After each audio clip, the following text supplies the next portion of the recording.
Hello learners and welcome to new Gyan academy. New Gyan academy में आपका स्वागत है। हमने पिछले लेक्चर्स में इम्पोर्टेंस ऑफ माइक्रो इकोनॉमिक्स जाना था। इस लेक्चर में हम जानेंगे मीनिंग ऑफ माइक्रो इकोनॉमिक्स। अगर आपको डेफिनेशन ऑफ माइक्रो इकोनॉमिक्स और माइक्रो इकोनॉमिक्स जानना है और माइक्रो इकोनॉमिक्स के फीचर्स जानना है तो प्लीज़ मेरे पिछले वीडियोस को ज़रूर देखिए और उसको सब्सक्राइब ज़रूर कीजिए। और अगर आपको कोई भी इशू है तो काइंडली कमेंट, ताकि मुझे पता चले और मैं इम्प्रूव कर सकूं। चलो शुरू करते हैं। Meaning of macro economics. Macro economics is the branch of economics which analyses the entire economy. It deals with total employment, national income, national output, total investment, total consumption, total savings, general price level, interest rate, inflation, trade cycles, business fluctuations, etc. Thus, macroeconomics is the study of aggregate. इसका मतलब macro economics अर्थशास्त्र की वो शाखा है जो पूरी की पूरी इकोनॉमी को स्टडी करती है। यानी कि ये पूरा रोजगार या एक देश की पूरी आय, एक देश की पूरी कमाई, पूरा खर्चा, पूरा बचत या एक देश में किसी वस्तु की कीमत कितनी है, व्यापार का स्तर कैसा है, उसको निश्चित करने का काम मैक्रो इकोनॉमिक्स करता है। प्रोफेसर कार्ल शैपिरो का डेफिनेशन मुझे सबसे अच्छा लगा। Macro economics deals with the functioning of the economy as a whole. यानी मैक्रो इकोनॉमिक्स अर्थशास्त्र की पूरी कार्यव्यवस्था का अध्ययन करता है। आइए अब हम लोग देखते हैं स्कोप ऑफ मैक्रो इकोनॉमिक्स। ये जो चार्ट है हमारी टेक्स्ट बुक में दिया हुआ, ये अच्छे से एक्सप्लेन करता है हमारे चार scope of macro economics. That is first, theory of income and employment. Theory of income and employment में हम जानेंगे theory of consumption function, theory of investment function, और इन दोनों के थ्रू हम थियोरी ऑफ बिजनेस साइकिल को समझेंगे। Second scope of macro economics है theory of general price level and inflation. Third है हमारा theory of economic growth and development, और फोर्थ है मैक्रो थियोरी ऑफ डिस्ट्रीब्यूशन। चलिए पहले वाले को डिटेल में समझते हैं। हमारा पहला था theory of income and employment. Macroeconomic analysis explains which factors determine the level of national income and employment, at what cause fluctuations in the level of income, output, and employment. To understand how the level of employment is determined, we have to study the consumption function and investment function. Theory of business cycle is also a part and parcel of the theory of income and employment. यानी कि हमारा जो macro economics है वो explain करता है कि किसी भी देश की राष्ट्रीय आय को और उसी देश की रोजगार को हम लोग जो है किस तरह से निश्चित करते हैं। ये भी बताता है कि उस देश की जो राष्ट्रीय आय है या कमाई है उसमें परिवर्तन किस प्रकार से होता है। तो ये हम लोग जो है कंजम्पशन फंक्शन लोगों के खर्चे के हिसाब से, एंड इन्वेस्टमेंट फंक्शन उनके निवेश के हिसाब से, और व्यापार चक्र के हिसाब से किसी भी देश की राष्ट्रीय आय के बारे में बड़े आराम से पता लगा सकते हैं। अभी तो फ़िलहाल कोविड चल रहा है, कोरोना वायरस, तो आपको पता लगाना हो कि किसी भी देश की आय कैसी है तो बहुत मुश्किल हो जाएगी। लेकिन इन जनरल अगर हम जानना चाहें तो हम बहुत अच्छे से जान सकते हैं कि अमेरिका या सिंगापुर, जापान, ये सब विकसित देशों में आते हैं क्योंकि यहाँ पे लोग खर्च ज़्यादा करते हैं और इन्वेस्टमेंट ज़्यादा करते हैं। जबकि भारत विकासशील देश में आता है क्योंकि यहाँ पर लोग बचत पे ज़्यादा यकीन करते हैं।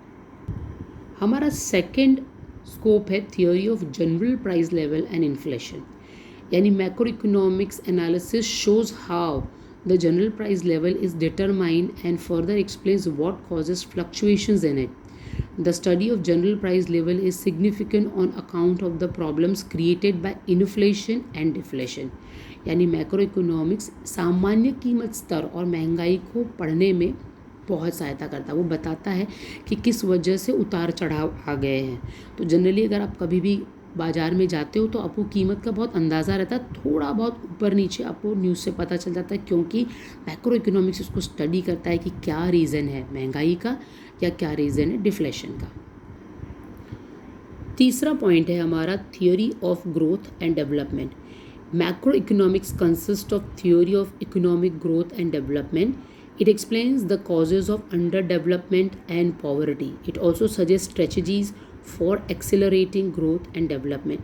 इसका मतलब होता है कि ये वृद्धि और विकास को लेके चलता है। ये बताता है कि किस तरह से किसी भी देश की आर्थिक विकास और वृद्धि हम कर सकते हैं। ये बताता भी है कि अंडर डेवलपमेंट और गरीबी का कारण क्या है, और इसके अलावा ये डेवलपमेंट करने के लिए अलग अलग प्लानिंग्स और स्ट्रेटजीज़ को भी बताने में मदद करता है। यानी कि आप मैक्रो इकोनॉमिक्स पढ़ेंगे तभी जान सकते हैं, क्योंकि ये कारण ये गहन अध्ययन करता है और उनके डीप स्टडी में जाता है। हमारा चौथा पॉइंट है macro theory of distribution. Macro theory of distribution which relate to the shares of rent, wages, interest and profit in the total national income. तो ये हमारा क्या करता है, ये हमारा मैक्रो थ्योरी ऑफ डिस्ट्रीब्यूशन करता है।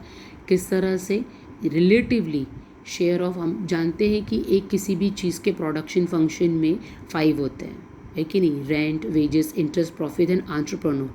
तो ये टोटल इनकम में उनका अपना अपना शेयर कितना है ये बताने की है। ये सब बताने का काम कौन करता है, मैक्रो इकोनॉमिक्स करता है। ये जो आपने सुना मुझसे कि rent, wages, interest and profit, ये हम अपने नेक्स्ट चैप्टर में डीप में जानेंगे। अब हम लोग आज जानेंगे features of macro economics. Features यानी कि क्या महत्व है इसका। तो पहला महत्व है इसका स्टडी ऑफ एग्रीगेट। हमने माइक्रो में क्या जाना था, स्टडी ऑफ इंडिविजुअल। यहाँ पर ये स्टडी ऑफ एग्रीगेट कर रहा है, यानी macro economics deals with the study of economy as a whole. It is concern with aggregate concept such as national income, national output, national employment, general price level, business cycle etcetera. यानी कि ये average को पढ़ता है, यानी कि ये किसी भी देश की पूरी इनकम को, उनकी पूरी आउटपुट को, उनके पूरे रोजगार को या फिर बिजनेस साइकिल को स्टडी करने में हेल्प करता है। जबकि माइक्रो क्या करता है, वो किसी एक को पढ़ता है और ये सबको लेके चलता है। इनकम थियरी, इनकम थियरी यानी आय सिद्धांत। Macroeconomics studies the concept of national income, its different elements, methods of measurements, and social accounting. Macroeconomics deals with aggregate demand and aggregate supply. It explains the causes of fluctuations in the national income that leads to business cycle, that is inflation and deflation. तो हम इसको कौन सी theory करके चलते हैं, हम इसको income theory के रूप में लेके चलते हैं। क्यों, क्योंकि ये किसी भी देश की आय को स्टडी करता है, ये मेजरमेंट करता है सोशल अकाउंटिंग में, ये डील करता है कि वहाँ पे एग्रीगेट डिमांड कितनी, किसी एक की डिमांड नहीं, ऑन एन एवरेज डिमांड कितनी है, ऑन एन एवरेज सप्लाई कितना है, और फ्लक्चुएशन नेशनल इनकम में किस तरह से हो रहा है, यानी कि इन्फ्लेशन कैसे आ रहा है, डिफ्लेशन कैसे आ रहा है। इन्फ्लेशन आप समझते हो ना, जब किसी वस्तु की कीमत बढ़ जाती है तो हम उसे कहते हैं इन्फ्लेशन, और डिफ्लेशन यानी कि किसी वस्तु की कीमत घटती तो है लेकिन फिर लोगों के पास खरीदने के लिए पैसा भी नहीं रहता, तो हम उसे डिफ्लेशन कहते हैं। दोनों ही स्थिति इकोनॉमी के हिसाब से काफ़ी ख़राब होती है, नहीं होना चाहिए। तो ये जो मैक्रो इकोनॉमिक्स है, ये दोनों समझने में हमें मदद करता है। तीसरा फीचर ऑफ मैक्रो इकोनॉमिक्स है जनरल इक्विलिब्रियम एनालिसिस, यानी macro economics deals with the behaviour of large aggregates and their functional relationship. General equilibrium deals with the behaviour of demand, supply and prices in the whole economy. यानी कि ये साधारण equilibrium को लेके चलता है। ये कैसे करता है कि लार्ज एग्रीगेट किस तरह से बिहेव करेंगे और उनका फंक्शनल रिलेशनशिप कैसा होगा, तो वो डिमांड, सप्लाई और प्राइसेस को निश्चित करने में इकोनॉमी में मदद करता है। Fourth features of macro economics है इंटरडिपेंडेंस, यानी macro economic analysis takes into account interdependence between aggregate economic variables such as income, output, employment, investment, price level, etc. For example, changes in the level of investment will finally result into the changes in the level of income, levels of output, employment and eventually the level of economic growth. Interdependence यानी कि एक दूसरे पर निर्भर रहना, परस्पर निर्भरता हम किसको कह सकते हैं, तो ये स्टडी करता है कि किस तरह से अलग अलग इकोनॉमिक वेरिएबल्स एक दूसरे पर डिपेंडेंट है, चाहे वो किसी भी देश की इनकम हो, वहाँ का आउटपुट हो, एम्प्लॉयमेंट हो, इन्वेस्टमेंट हो, या किसी भी प्रोडक्ट का प्राइस हो। फॉर एग्जांपल, अगर हम इन्वेस्टमेंट में कमी करते हैं तो नेचुरली हमारी इनकम में कमी हो जाएगी और फिर हमारा आउटपुट भी कम होगा, एम्प्लॉयमेंट भी कम होगा और level of economic growth naturally कम हो जाएगा।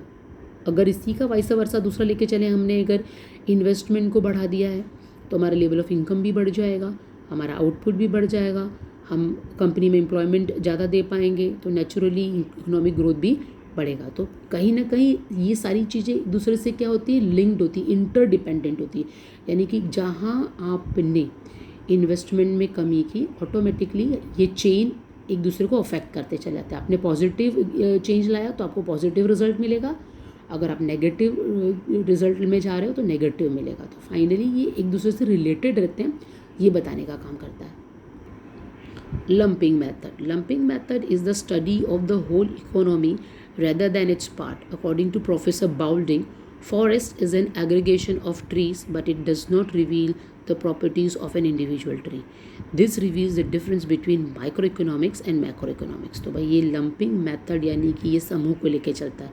अभी तक हम माइक्रो इकोनॉमिक्स में क्या जाने थे, एक परिवार, एक फर्म, यानी इंडिविजुअल। तो ये हम माइक्रो इकोनॉमिक्स में क्या पढ़ रहे थे, ट्री को पढ़ रहे थे, है ना। और यहाँ पे हम किसको पढ़ते हैं, हम फॉरेस्ट को पढ़ते हैं। तो प्रोफेसर बाउल्डिंग सही कह रहे हैं कि भाई forest is an aggregation of tree. तो micro economics is the study of forest and micro economics is the study of a tree. हमारा 6th है ग्रोथ मॉडल्स। तो macro economics studies the various factors that contributes to economic growth and development. It is useful in developing growth models. These growth models are used for studying economic development. For example, Mahalboni's growth model emphasizes on basic heavy industry. तो ये growth model को लेके चलता है, ये help करता है कि किस तरह से हम ग्रो कर सकते हैं इकोनॉमी में। जैसे कि महालाबोनीस का ग्रोथ मॉडल ये बेसिक हैवी इंडस्ट्रीज़ पे चलता है। हम इसको बाद में जब नेशनल इनकम पढ़ेंगे तो उसकी डीप में हम इसको जानेंगे, तो इसको स्टडी करता है। 7th हमारा है जनरल प्राइस लेवल, यानी कि determination and changes in general price levels are studies in macroeconomics. General price level is the average of all prices of goods and services currently being produced in the economy. तो ये एक सामान्य कीमत स्तर बोलते हैं ना, तो उसे लेके चलता है कि जनरली मैक्रो इकोनॉमिक्स स्टडी करता है कि भाई किसी भी गुड्स का ऑन एन एवरेज प्राइस क्या होगा उस कंट्री की करंट सिचुएशन को देखते हुए। तो ये हमारा जनरल प्राइस लेवल था। 8वां है हमारा policy oriented. According to Keynes, macro economics is a policy oriented science. It suggest suitable economic policies to promote economic growth, generate employment, control of inflation and depression etcetera. तो ये एक सिद्धांत को लेके चलता है, ये सजेस्ट करता है अगर ग्रोथ भी करना तो कोई ना कोई नियम बना के चलता है ताकि वो इकोनॉमिक ग्रोथ कर सके, लोगों को रोज़गार दे सके, महंगाई को कंट्रोल कर सके, या डिप्रेशन इकोनॉमी में आया है तो उसको कंट्रोल कर सके। अभी कोरोना वायरस के चलते आप देखेंगे कि मैक्रो इकोनॉमिक्स की हमें कितनी ज़्यादा ज़रूरत पड़ने वाली है, क्योंकि जिस तरह से अभी हालत पूरी दुनिया की हुई है ना, तो ये मैक्रो इकोनॉमिक्स ये जो हेल्प करेगा इकोनॉमिक ग्रोथ करने में, या एम्प्लॉयमेंट को स्टडी करने में, या इन्फ्लेशन या डिप्रेशन की जो सिचुएशन डेफिनेटली आने वाली है, तो ये मैक्रो इकोनॉमिक्स पॉलिसीज़ हमको मदद करेंगी आगे चल के इनको स्टडी करने में। तो इसके साथ ही हमारा मैक्रो इकोनॉमिक्स का इंट्रोडक्शन और उसका स्कोप हमने फिनिश किया। आई होप आपको ये लेक्चर पसंद आएगा।